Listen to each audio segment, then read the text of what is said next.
Hello friends, welcome to my channel. எல்லோரும் எப்படி இருக்கீங்க? ஸோ முதல்ல எல்லாருக்கும் மாட்டுப்பொங்கல் நல்வாழ்த்துக்கள் ஃப்ரெண்ட்ஸ். ஸோ எல்லோரும் சூப்பராக மாட்டுப்பொங்கல் வந்து செலிப்ரேட் பண்ணிகிட்ருப்பீங்கன்னு நினைக்கிறேன். ஸோ நாங்களும் வந்து ஸ்டார்ட் பண்ணியாச்சு. முதல் வேலையாக வந்து பார்த்திங்கன்னா குளித்து முடிச்சுட்டு சாப்பாடு வேலை வந்து ஸ்டார்ட் பண்ணிட்டோம்.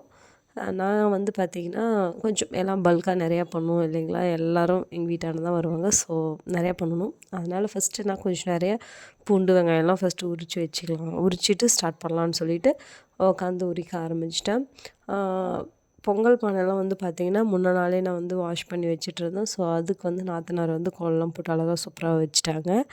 அத்தை ஒரு பக்கம் வந்து பார்த்திங்கன்னா பொங்கல் வைக்கிறதுக்கு வந்து பார்த்திங்கன்னா புது அரிசி வந்து க்ளீன் பண்ணிகிட்ருக்காங்க. வெளியே நிலத்துல தான் இன்றைக்கி வைப்போம் மாட்டுப் பொங்கல் பானை. ஸோ பானை வைக்கிற இடத்துலலாம் வந்து பார்த்திங்கன்னா ஹஸ்பண்ட் வந்து க்ளீன் பண்ணிகிட்ருக்காங்க.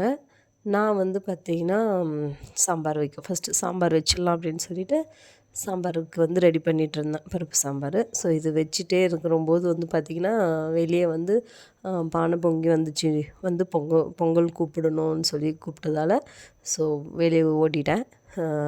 ஸோ அங்கே கொஞ்ச நேரம் அப்படியே இருந்துட்டு நானும் கொஞ்ச நேரம் விறகெல்லாம் வச்சுட்டு பொங்கல் வந்து கூப்பிட்டுட்டு பார்த்திங்கன்னா வந்துட்டேன்.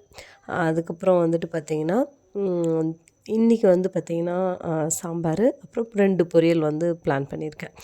வெண்டைக்காய் பொரியலும் கோசு பொரியலும். அப்புறம் பூசணிக்காய் வந்து பார்த்திங்கன்னா அத்தை வந்து வெளியே பொங்கல் பானை இறக்கிட்டு பூசணிக்காய் வந்து பார்த்திங்கன்னா அங்கேயே வந்து வச்சுட்டாங்க.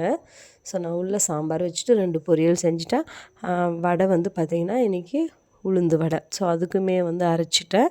ஆனால் ரொம்ப ஒரு மாதிரி கால் வலி இடுப்பு வலியாக வந்துச்சு. ஸோ என்னால் உள்ளே நின்றுட்டு செய்ய முடியல. ஸோ அங்கே பானை இறக்கிட்டு அடுப்பு காலியாக இருக்குது. ஸோ உக்காந்துட்டு ஜம்முன்னு போய் சுட்டுடலாம் அப்படின்னு சொல்லிட்டு அங்கே போய் உக்காந்துட்டு நான் நாத்தனார், அப்புறம் நாத்தனார் வீட்டுக்கார் பாரதி அண்ணா எல்லாம் வந்து பார்த்திங்கன்னா உட்காந்து ஜாலியாக அப்படியே பேசிக்கிட்டே வந்து வடையும் சுட்டு முடிச்சாச்சு. இன்றைக்கி வந்து மாட்டுக்கு தான் மெயின் இல்லையா, ஸோ அதனால் அவங்களெல்லாம் குளிப்பாட்டி சூப்பராக அவங்களுக்கு மஞ்சள் குங்குமம்லாம் வச்சு அழகாக டெக்கரேட் பண்ணியாச்சு. இன்றைக்கி அவங்களோட செலிப்ரேஷன் தான் மெயினு. சாமிக்கு வந்து படையெல்லாம் போட்டுட்டு சூப்பராக வந்து பார்த்திங்கன்னா சாமி கும்பிட்டுட்டு எல்லோரும் ரிலேஷன் எல்லாம் சேர்ந்து உட்காந்து சாப்பிட்டுட்டு அதுக்கு முன்னாடி வந்து பார்த்திங்கன்னா மாடெல்லாம் விட்டாச்சு. மாடெல்லாம் விட்டுட்டு கட்டிட்டு சாப்பிட்டுட்டு வந்து முடிச்சிட்டோம். இன்றைக்கி செலிப்ரேஷன் வந்து இப்படி தான் போச்சு ஃப்ரெண்ட்ஸ். ஸோ நீங்களாம் எப்படி செலிப்ரேட் பண்ணிங்கன்னு சொல்லி மறக்காமல் கமெண்ட் பண்ணுங்கள். எங்கள் ஊர் சைடு வில்லேஜில் நாங்கள் ரெகுலராக இந்த மாதிரி தான் பண்ணுறது. ஆக்சுவலாக இன்றைக்கி நைட்டே கிளம்பணும், அதனால் வந்து அவசர அவசரமாக வந்து கிளம்பிட்டோம். இல்லைனா கொஞ்சம் ஏதாவது பசங்களுக்கு இந்த உரி அடிக்கிறது ஏதாவது ஒன்று பண்ணியிருப்போம். பட் அந்த மாதிரிலாம் எதுவும் பண்ணலை. நாளைக்கு பாப்பாங்களுக்கு இங்கே பெங்களூரில் வந்து பார்த்திங்கன்னா அவங்க ஸ்கூலில் எக்ஸாம் ஸ்டார்ட் ஆகுது. ஸோ நாங்கள் வந்து மாட்டுப்பொங்கல் முடிச்சு அன்றைக்கி நைட்டே வந்து பார்த்திங்கன்னா கிளம்பிட்டோம். ஓகே ஃப்ரெண்ட்ஸ், வீடியோ பிடிச்சிருந்தால் லைக் பண்ணுங்கள். பாய்.